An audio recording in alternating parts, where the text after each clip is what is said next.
Mapagpalang araw mga kataba. Yan, namamalat-malat si Mama Taba. Yung alaga ko nakasumpong. Yan. Meron tayo ditong pork pit. Pasarapin natin yung pork pit. 1 kilo to mahigit. Pinakulo ko to mga 10 years. At nakikita nyo naman malambot na. Nalalasog na nadudurog na yung kanyang laman. Tapos, meron tayong pork stock pinagkuluan. Hininaan ko lang sandali ang apoy. Yung bawang sibuyas.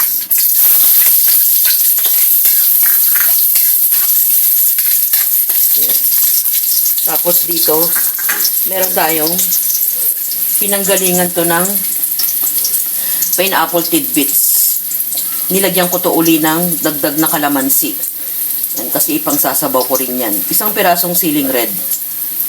Tapos, ang ibang ingredients natin, oyster sauce at Mang Tomas. Ganyan lang kalaking Mang Tomas. Pwede na nating ilagay yung ating pinakulo.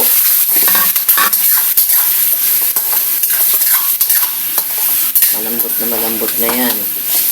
Tapos,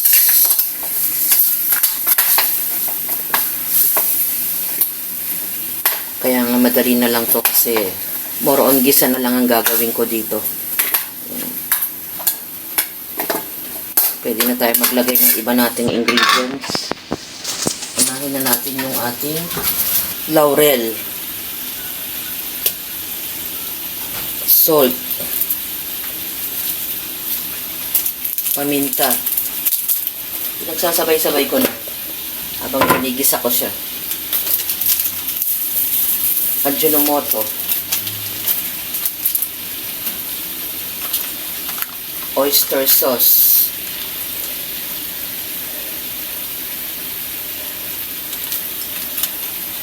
at maglagay tayo ng ating konti muna pork stock.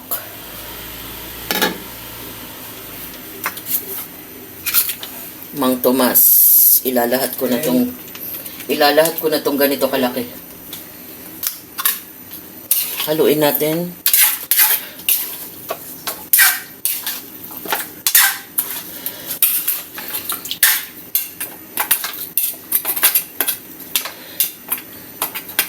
Yan. Binabaligtad ko para sumama yung ibang ingredients. Yan. Takpan natin. Natin ilagay ito.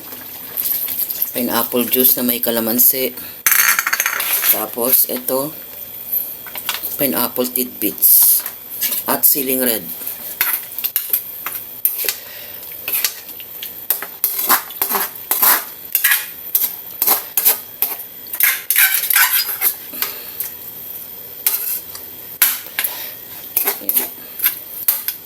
Para lumasa. Hayaan pa natin kumulo.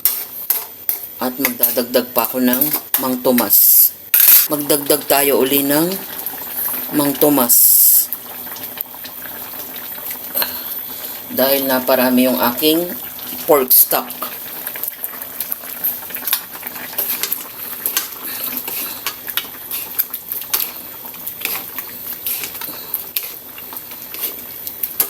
Yan. Pabayaan natin lumapot pa at mabawasan yung kanyang liquid. Halos pwede na yan. Dahil malambot na to mga kataba eh. Yan. Balik pa rin natin para yung kanyang ingredients sa ibabaw ay mapunta sa ilalim at mahalo ng maayos. Yan. Takpan natin ulit. Halos lumalapot na at konti na lang yung sabaw. Kasi yung mga bata minsan nagaano sa sabaw. Hindi mo ako tiniran ng sabaw. Ganyan sila. Pero masarap talaga pag yung konti lang. Mas malasa. At pwede na natin tikman.